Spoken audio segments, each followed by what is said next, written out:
Someone who definitely deserved a happy end in his love life was Nolan, and I was really rooting for him and Louise.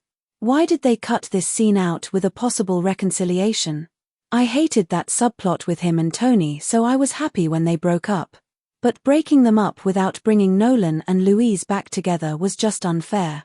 If Emily and Jack, who did far worse things than Nolan, who was just a consultant and later not more than an accomplice to Emily's crimes, got their happy end, why not Nolan? Because he is gay. Come on, Disney. Sammy's death always goes unnoticed because we have that much blood loss in Revenge over all seasons. But for me this was a real break, since Emily lost a connection to Jack and the innocent little girl she was. And the two bonding over the dog's death, sharing their first kiss, was just one of the highlights for me from season 1. For a short time we saw an opportunity for a brighter future for Emily with Jack. I think if the first season was it and Victoria really would have been dead, this could have been a nice note to end. Telling Jack the truth about everything and accept that she failed in her revenge mission. Starting over with Jack. I think this is where he wants to be. Yeah, after all these years. He's home.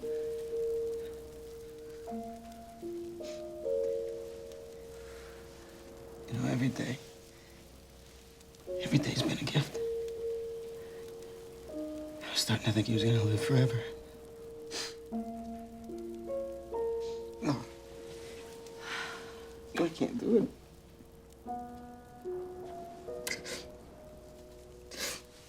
I don't know if I have it in me to say goodbye to him.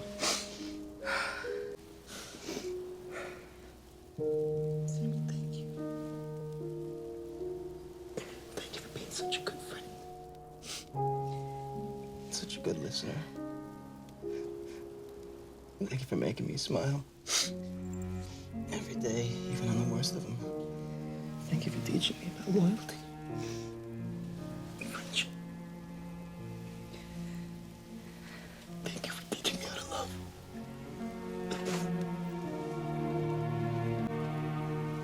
Oh, Sammy, thank you. Go on now, okay? Go play. Go play. We're right here.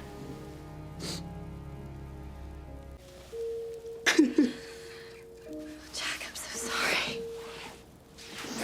I'm so sorry. Speaking about starting over, I was one of the fans who really enjoyed the happy note the show ended. I know as moral tale a sour end with Emily dying her father's arms or Jack dying after Whitegold's attack would have been better. But I like that American TV shows hows tend to end with a happy end, unlike life. And this wedding with the boat as wedding gift from her father and the puppy dog Nolan brought was just adorable. And like I said multiple times, I think Emily and Jack lost enough and had to pay enough debts with the death of Formanda and Aiden. They literally show us all the suffer and pain in Emily's interview, and again Jack's little speech emphasizes this. So why not grant them a little happiness in the end? Nolan's reaction to them finally getting together was priceless, too. Now we get to those deaths who really made an impression.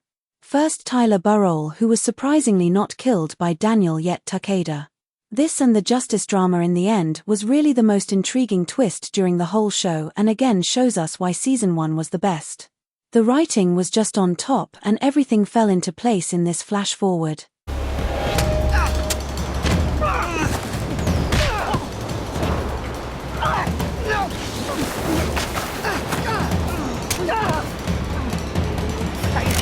Stay back! Maybe you should call Emily first. Ask her permission to pull the trigger. She's a wolf in sheep's clothing, you idiot! And you're just a helpless little lamb headed for the slaughter.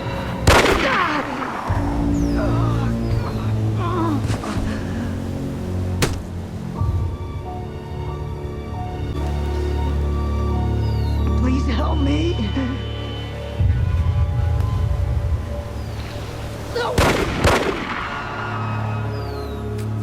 Of course his death was no big surprise after trying to escape Emily's justice.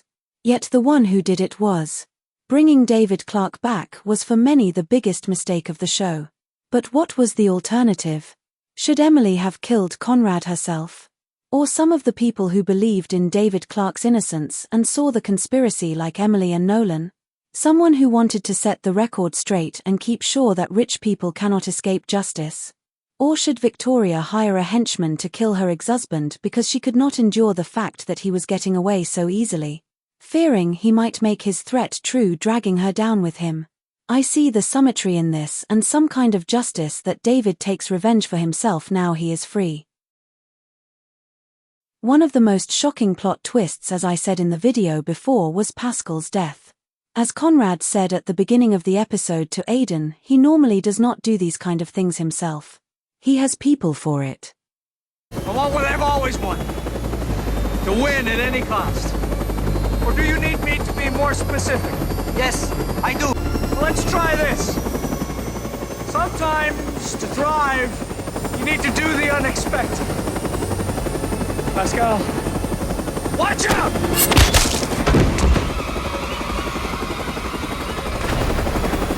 His death was a real surprise and one that really struck me. Especially because of Emily's great reaction.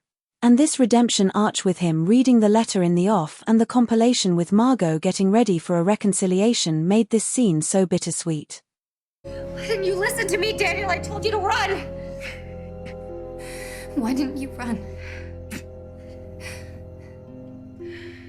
Dear Dad, my whole life I've been told I was destined for greatness based solely on the virtue of my name.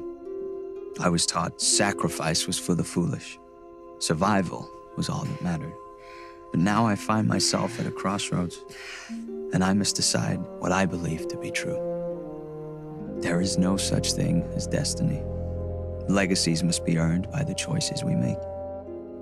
I now know that we write our own endings, and we can either choose to hide as villains or live as heroes. Be okay, Daniel. You're gonna be okay. You're still lying to me. I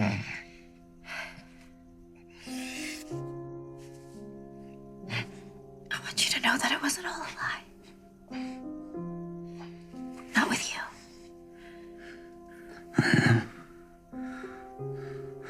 I know.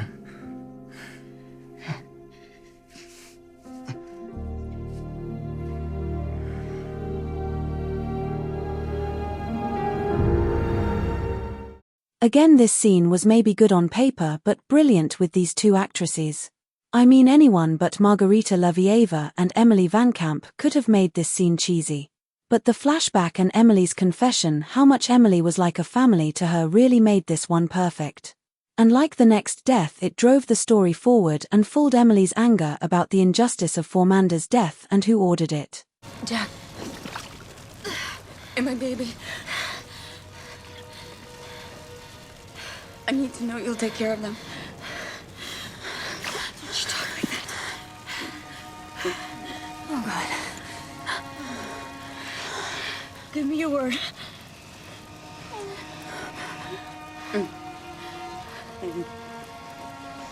I promise. Oh, my God, I'm so sorry. Don't be. You've given me the one thing I thought I'd never have. A real family. Here.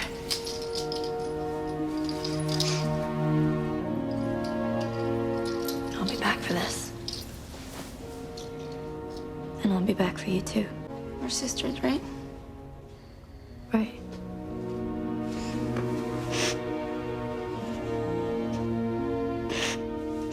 I love you.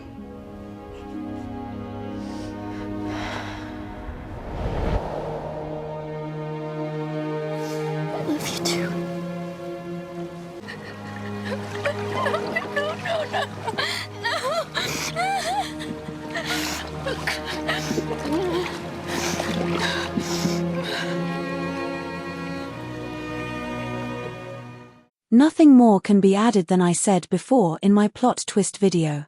They made the maximum out of this loss for Emily and Nolan. 'Cause just a few episodes ago we saw how close Nolan and Aidan had become. Of course, the last reconciliation scene with Emily and Aidan ended with her telling him I love you, so I guess this was some kind of hint. Like telling Formanda and Daniel she loves them before they died. Lucky Jack that she said I need you when he was in hospital. Maybe the reason he survived. What have you done? Just level the playing field. I knew that Emily would send you here to do her dirty work. You really did pick the wrong girl to fall in love with. Go to hell. Emily ripped away my chance for true love. It's only fair that I do the same for her. And who win? Loyal to the bitter end. It's a beautiful sentiment. And an even better epitaph. Goodbye, Mr. Mathis.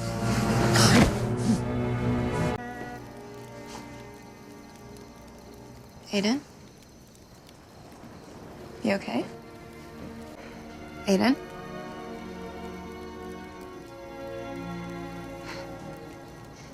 Aiden, are you okay?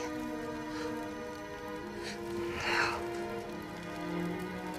Aiden, wake up. Aiden, wake up! No, no, no, no, no. Aiden, wake up! No! No! No! No! Of course, the most significant death on the show was Victoria's end. And when I was almost prepared to see her die through Emily's hands, they gave us two other plot twists, with David taking revenge again and saving his daughter in the end. They really made a got job with the editing here, cause for a moment I thought Emily would have died too and the shows was over with this bang. Dad! What the hell are you doing? She was mine! Saving your soul. You have no idea what crossing that line means. No matter how justified, it's over. I love you, Amanda. And I love you too, which is why... No! No!